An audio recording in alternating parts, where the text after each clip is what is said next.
ನಮಸ್ತೆ ಸ್ನೇಹಿತರೆ, ನಾನು ನಿಮ್ಮ ಪ್ರೀತಿಯ ವಿಜಯನಾರಾಯಣ ಜಯಗಣೇಶ. ಇಂದಿನ ಕಾರ್ಯಕ್ರಮಕ್ಕೆ ನಿಮಗೆಲ್ಲರಿಗೂ ಆತ್ಮೀಯವಾದ ಸ್ವಾಗತ. ರುಚಿಕರವಾದ ಪುಳಿಯೋಗರೆಯೊಂದಿಗೆ ನಾನಿವತ್ತು ಬಂದಿದ್ದೀನಿ. ಇಲ್ಲಿ ನಾನು ಪುಡಿ ಮಾಡೋದನ್ನು ಅಪ್ಲೋಡ್ ಮಾಡಿಲ್ಲ, ಹಿಂದೆ ಈ ವಿಡಿಯೋನ ಅಪ್ಲೋಡ್ ಮಾಡಿದ್ದೀನಿ. ನೀವು ಹೋಗಿ ನೋಡಿ ಪುಡಿಯನ್ನು ಮಾಡ್ಕೊಳ್ಳಿ. ಬೇಕು ಅಂದರೆ ಕಮೆಂಟಲ್ಲಿ ತಿಳಿಸಿ, ಅಪ್ಲೋಡ್ ಮಾಡ್ತೀನಿ. ಸಂಪೂರ್ಣವಾಗಿ ನೋಡಿ, ಲೈಕ್ ಮಾಡಿ, ಶೇರ್ ಮಾಡಿ, ಹಾಗೆ ಮರೆಯದೆ ನನ್ನ ಚಾನಲ್ನ ಸಬ್ಸ್ಕ್ರೈಬ್ ಮಾಡಿಕೊಂಡು ನಿಮ್ಮ ಸಂಪೂರ್ಣ ಪ್ರೋತ್ಸಾಹ ಬೆಂಬಲವನ್ನು ಕೊಡಬೇಕು ಅಂತ ಕೇಳ್ಕೊತೀನಿ. ನೋಡಿ, ಈ ವಿಧಾನದಲ್ಲಿ ನಾನು ಪುಳಿಯೋಗರೆ ಪುಡಿಯನ್ನು ಮಾಡ್ಕೊಂಡಿದ್ದೀನಿ. ನಾನು ಎಷ್ಟು ಅನ್ನ ಮಾಡ್ಕೊಂಡಿದ್ದೀನೋ ಅಷ್ಟು ಗೊಜ್ಜಿಗೆ ನಾನು ಹುಳಿಯನ್ನು ಹಿಂಡಿಟ್ಕೊಂಡಿದ್ದೀನಿ. ಮತ್ತು ಇಂಗನ್ನ ಇದು ಮಾಡ್ಕೊಂಡಿದ್ದೀನಿ. ಕಡಲೆಕಾಯಿ ಎಣ್ಣೆ, ಕ್ರಿಯಾ ಫುಡ್ಸ್ ರವರ ಗಾಣದಿಂದ ತೆಗೆದಂಥ ಕಡಲೆಕಾಯಿ ಎಣ್ಣೆ, ಇಂಗನ್ನು ನಾನು ನೆನೆ ಹಾಕಿ ಹಾಲಿಂಗನ್ನು ನಾನು ನೀರಿನಲ್ಲಿ ಇದು ಮಾಡ್ಕೊಂಡಿದ್ದೀನಿ. ನೀವು ಎಷ್ಟು ಮಾಡ್ಕೋತಿರೋ ಗೊಜ್ಜು ಅಷ್ಟಕ್ಕೆ ಹುಣಸೆ ಹುಳಿ ನೆನೆ ಹಾಕ್ಕೊಳ್ಳಿ. ಹಿಂದ್ಲ ದಿನವೇ ಹಾಕ್ಕೊಂಡಿದ್ದೆ ನಾನು. ಇನ್ನೂ ಹೆಚ್ಚಿಗೆ ಬೇಕಾದರೂ ಹಾಕ್ಕೋಬೋದು. ಈಗ ಬೆಲ್ಲದ ಉಂಡೆಯನ್ನು ತೊಗೊಂಡಿದ್ದೀನಿ.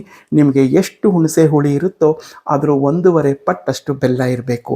ಆವಾಗಲೇ ನಿಮಗೆ ಪುಳಿಯೋಗರೆ ರುಚಿ ಹೆಚ್ಚಾಗಿ ಬರೋದು. ಅಯ್ಯಂಗಾರ್ ಶೈಲಿಯಲ್ಲಿ ಸಿಗುತ್ತೆ. ಕಡಲೆಕಾಯಿ ಬೀಜ, ಸಾಸಿವೆ, ಜೀರಿಗೆ, ಕಡಲೆಬೇಳೆ, ಉದ್ದಿನಬೇಳೆ, ಕರಿಬೇವು ಇದೆಲ್ಲ ಒಗ್ಗರಣೆಗೆ ತೊಗೊಂಡಿದ್ದೀನಿ. ಮತ್ತು ಅಡಿಗೆ ಅರಿಶಿನ ತೊಗೊಂಡಿದ್ದೀನಿ. ಈಗ ಇದನ್ನೆಲ್ಲ ಹಾಕಿ ನಾವು ಗೊಜ್ಜನ್ನು ಮೊದಲಿಗೆ ತಯಾರು ಮಾಡ್ಕೊಳ್ಳೋಣ. ಇಲ್ಲಿ ಗೊಜ್ಜಿನಿಂದ ನಾನು ವಿಡಿಯೋನ ಪ್ರಾರಂಭ ಮಾಡ್ತಾ ಇದ್ದೀನಿ. ನೋಡಿ, ಬಾಣಲೆ ಇಟ್ಕೊಂಡಿದ್ದೀನಿ. ಈಗ ಒಂದು 5 ಸ್ಪೂನಷ್ಟು ನಾನು ಕಡಲೆಕಾಯಿ ಎಣ್ಣೆ ಹಾಕ್ಕೊಂಡಿದ್ದೆ, ಅದು ಕಾದು ಬಂದಿದೆ. ಈಗ ಸಾಸಿವೆ ಜೀರಿಗೆ ಹಾಕ್ಕೊತಾ ಇದ್ದೀನಿ. ಅದು ಚಿಟಪಟ ಅಂತ ಸಿಡಿದ ಮೇಲೆ ಸ್ಟವ್ನ ಲೋ ಫ್ಲೇಮ್ಗೆ ಇಟ್ಕೊಂಡು ಕಡಲೆಕಾಯಿ ಬೀಜ ಹಾಕ್ಕೊಳ್ಳಿ. ಕಡಲೆಕಾಯಿ ಬೀಜನ ನೀವು ಬೇಕಾದ್ರೆ ಮೊದಲೇ ಹುರಿದು ಸಹ ತೆಗೆದಿಟ್ಕೊಂಡು ಕೊನೆಗೆ ಹಾಕ್ಕೋಬೋದು. ನಾನು ಒಟ್ಟಿಗೆ ಹಾಕ್ಕೊತಾ ಇದ್ದೀನಿ. ಈಗ ಇದೆಲ್ಲ ಆಗಿ ಬಂದಿದೆ. ನಾನು ಕಡಲೆಬೇಳೆ, ಉದ್ದಿನಬೇಳೆಯನ್ನು ಹಾಕ್ಕೊತಾ ಇದ್ದೀನಿ. ನೋಡಿ, ಕಡಲೆಬೇಳೆ, ಉದ್ದಿನಬೇಳೆ ಜೊತೆಗೆ ಕಡಲೆಕಾಯಿ ಬೀಜನೂ ಸಹ ಫ್ರೈ ಆಗಿ ಬಂದಿದೆ. ಈಗ ನಾವೇನು ಮಾಡೋಣ ಅಂತಂದರೆ, ತುರಿದಿಟ್ಕೊಂಡಿರ್ತಕ್ಕಂಥ ಕೊಬ್ಬರಿಯನ್ನು ಹಾಕಿ ಫ್ರೈ ಮಾಡ್ಕೊಳ್ಳೋಣ. ನೋಡಿ, ಎಲ್ಲ ಫ್ರೈ ಆಗಿದೆ. ಈ ಸಮಯದಲ್ಲಿ ಕರಿಬೇವು ಹಾಕ್ಕೊಳ್ಳಿ, ನನಗೆ ಮರೆತು ಹೋಗಿತ್ತು. ಮಾಡಿಸ್ಕೊಂಡಿರ್ತಕ್ಕಂಥ ಒಗ್ಗರಣೆ ಅಂಶನೆಲ್ಲ ಎತ್ತಿಟ್ಕೊಂಡಿದ್ದೀನಿ. ಈಗ ಉಳಿದಿರ್ತಕ್ಕಂಥ ಎಣ್ಣೆಗೆ ಹುಣಸೆ ಹುಳಿಯನ್ನು ಹಾಕ್ಕೊತಾ ಇದ್ದೀನಿ. ಒಗ್ಗರಣೆದೆಲ್ಲ ತೆಗೆದಿಟ್ಕೊಂಬರಬೇಕು. ಅದೇ ಬಾಂಡಲಿ ಉಳಿದಿರ್ತಕ್ಕಂಥ ಎಣ್ಣೆಗೆ ನಾನು ಹುಣಸೆ ಹುಳಿಯನ್ನು ಹಾಕ್ಕೊತಾ ಇದ್ದೀನಿ. ಆ ಹುಣಸೆ ಹುಳಿಗೆ ಕರಿಬೇವನ್ನು ಹಾಕ್ಕೊತಾ ಇದ್ದೀನಿ. ನೋಡಿ, ಹುಣಸೆ ಹುಳಿಗೆ ಬೆಲ್ಲವನ್ನು ಸಹ ಹಾಕ್ಕೊಂಡಿದ್ದೀನಿ. ಮುದ್ದೆ ಬೆಲ್ಲ ಇದು. ಈಗ ಇದನ್ನು ಸಹ ನಾವು ಕರಗಿಸ್ಕೊಳ್ಳೋಣ. ಸಿಹಿ ಇದ್ದಷ್ಟು ಪುಳಿಯೋಗರೆ ತುಂಬ ಚೆನ್ನಾಗಿರುತ್ತೆ. ಪುಳಿಯೋಗರೆ ಬಾತಂಗೆ, ಚಿತ್ರಾನ್ನದಂಗೆ ಖಾರ ಇರಬಾರ್ದು. ಈಗ ನಾನು ಅಡಿಗೆ ಅರಿಶಿನವನ್ನು ಹಾಕ್ಕೊತಾ ಇದ್ದೀನಿ. ಅದನ್ನು ಮಿಕ್ಸ್ ಮಾಡ್ಕೊಂಡು ನೋಡಿ, ಈಗೆಲ್ಲ ಕುದಿ ಬರ್ತಾ ಇದೆ. ಈಗ ನಾವು ಹುಡಿ ಮಾಡ್ಕೊಂಡಿರ್ತಕ್ಕಂಥ ಪುಳಿಯೋಗರೆ ಪುಡಿಯನ್ನು ನಿಮಗೆ ಎಷ್ಟು ಬೇಕೋ ಅಷ್ಟು ಹಾಕ್ಕೊಳ್ಳೋಣ. ನಾನು ಈ ಸೌಟ್ನಲ್ಲಿ 2 ಸೌಟ್ನಷ್ಟು ನಾನು ಪುಳಿಯೋಗರೆ ಪುಡಿಯನ್ನು ಹಾಕ್ಕೊತಾ ಇದ್ದೀನಿ. ನೋಡಿ, ತೋರಿಸ್ತಾ ಇದ್ದೀನಲ್ಲ, ಆ ಕಲ್ಲರ್ ನೋಡಿ ಎಷ್ಟು ಚೆನ್ನಾಗಿದೆ ಅಂತ. ಮಾಡೋ ವಿಧಾನ ಬೇಕು ಅಂತಂದರೆ ನೀವು ಕಮೆಂಟ್ನಲ್ಲಿ ತಿಳಿಸಿ. ನಾನು ಪುಡಿ ಮಾಡೋ ವಿಧಾನವನ್ನು ಸಹ ಮುಂದೆ ಅಪ್ಲೋಡ್ ಮಾಡ್ತೀನಿ. ಹಿಂದೆ ಅಪ್ಲೋಡ್ ಮಾಡಿದ್ದೀನಿ, ಬೇಕಿದ್ದರೆ ಹೋಗಿ ನೋಡಿ. ನೋಡಿ ಸ್ನೇಹಿತರೆ, ಎಲ್ಲ ಹಾಕಿದ್ದೀನಿ. ಈಗ ಸಣ್ಣ ಕುದಿ ಬರ್ತಾ ಇದೆ. ಆದರೆ ಒಗ್ಗರಣೆಗೆ ನಾನು ಒಣಮೆಣಸಿನ್ಕಾಯಿ ಹಾಕೋದನ್ನು ಮರ್ತೋಗಿತ್ತು. ಈಗ ಇಲ್ಲಿ ಹಾಕ್ಕೊತಾ ಇದ್ದೀನಿ. ನೀವು ಒಗ್ಗರಣೆಯಲ್ಲಿ ಮರೆಯದೆ ಹಾಕ್ಕೊಳ್ಳಿ. ಮತ್ತು ನಾನು ಹಾಲಿಂಗ್ ತೊಗೊಂಡಿರೋದ್ರಿಂದ ಇಲ್ಲಿ ಹಿಂಗಿನ ಗೊಜ್ಜಿಗೆ ಹಾಕ್ಕೊಂಡಿದ್ದೀನಿ. ನೀವು ಹಿಂಗಿನ ಪುಡಿ ಇರೋರು ಹಿಂಗನ್ನು ಹಾಕ್ಕೊಳ್ಳಿ. ಹಿಂಗಿನ ಪುಡಿಯನ್ನು ನೀವು ಒಗ್ಗರಣೆಯಲ್ಲಿ ಹಾಕ್ಕೊಳ್ಳಿ. ನಾನು ಹಾಲಿಂಗ್ ಹಾಕಿರೋದು, ಅದು ಸ್ಕಿಪ್ ಆಗಿದೆ ಅನಿಸುತ್ತೆ.